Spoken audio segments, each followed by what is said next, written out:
In local matters, the outcome of the upcoming Missouri midterm election may be uncertain for the state's struggling Republican Party, but it is not a clear victory for the Democrats either. Back in 2016, Donald Trump won the state in a landslide during the presidential election.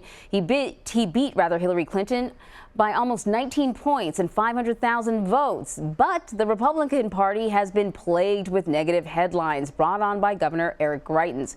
He's accused of blackmailing and physically abusing a woman he had an affair with. Democratic Senator Claire McCaskill was elected in 2012 after her opponent, Todd Akins, derailed his own campaign with a comment about legitimate rape.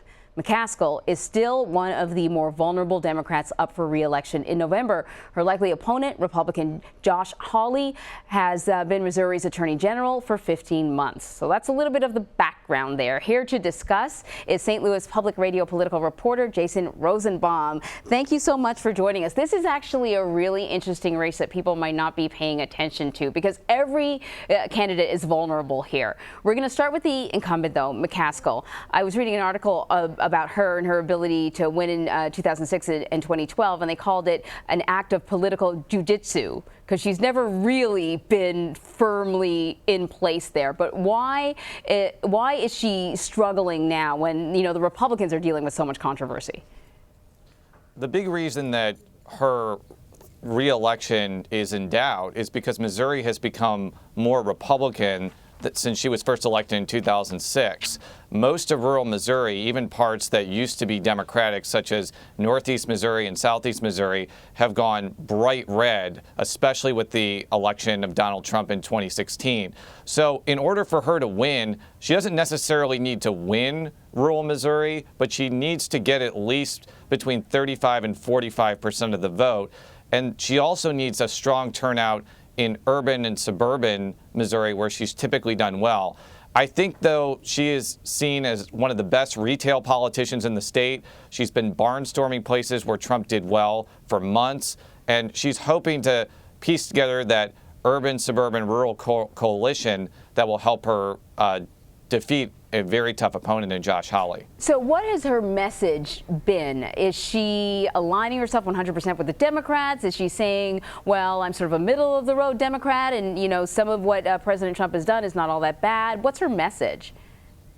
Her message for years has been, I'm a middle-of-the-road centrist Democrat who's not necessarily going to vote with her party 100% of the time. I believe she was one of the few Democrats who ended up voting for Mike Pompeo to be Secretary of State, and she's also voted with Republicans on other issues. On the other hand, unlike some more conservative Democrats in the state, she has firmly been supportive of abortion rights, and she has voted numerous times to restrict firearms in the Missouri Senate. Those are issues that tend to be unpopular in rural and some parts of suburban Missouri. On the other hand, I think that people there appreciate the fact that she's upfront about her positions and doesn't necessarily pander on social issues simply to get ahead. So Josh Hawley is the state's attorney general. That is the Republican candidate she is facing. She has been claiming that Josh Hawley is protecting the governor, Greitens. Now, people will probably remember that Greitens has been in the news for some unflattering stories. There's the one story about some sexual misconduct with his hairdresser, and then another story about perhaps abusing campaign finance laws in terms of a charity that he used to run. She's saying that Hawley is protecting him, but is that really the case? I think that whatever official actions Josh Hawley does in relation to Governor Eric Greitens is fair game.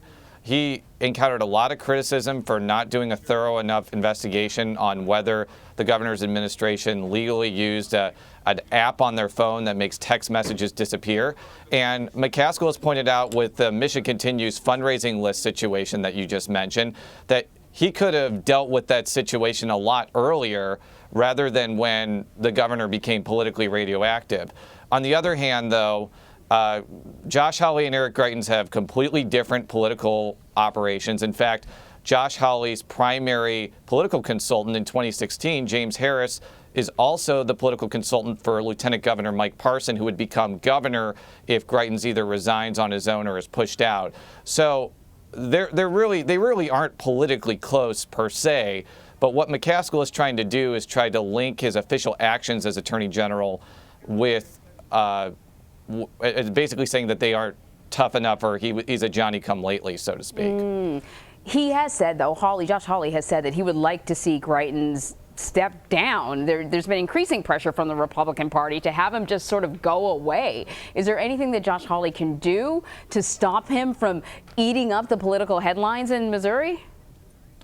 Not unless he can make a very convincing case for Greitens to step down. And he's not the only Republican who has asked the governor to step aside. And so far, Greitens has basically ignored those demands. He believes that a lot of the allegations against him are, quote, a witch hunt. And many of the more startling accusations, especially dealing with the woman he had an affair with, he has claimed that they're lies. Right now, he's facing 2 separate felony charges, one for felony invasion of privacy, the other for felony computer tampering, and most politicians probably would not be able to withstand that much negative attention.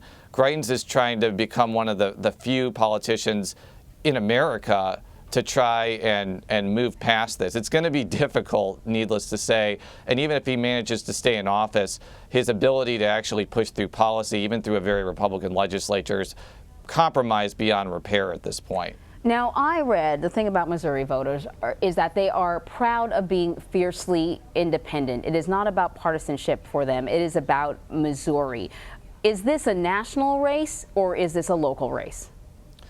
I think it's probably both. One of the things that I've been trying to hammer home is that Missouri elections tend to correspond with what the national environment is. And right now, the President Trump's approval ratings nationally are probably between, low 40s and mid 40s. In Missouri, they're probably hovering around 50% because, as you mentioned on the outset, Trump was very popular here. If Trump's approval ratings in Missouri are still around 50% come November, then that probably is not a particularly good sign for McCaskill. If they go down and Governor Greitens is still in office and still eliciting very negative headlines, then that could be the combination of a state and federal pressures that end up helping someone like McCaskill. I still think the national environment typically trumps local concerns, but as we saw in 2012 with Todd Akin imploding, that ended up helping McCaskill win by a very large margin, even though Mitt Romney carried the state by about 9 or 10 points. All right. Jason Rosenbaum from St. Louis Public Radio. Thank you so much, Jason. Thank you for having me.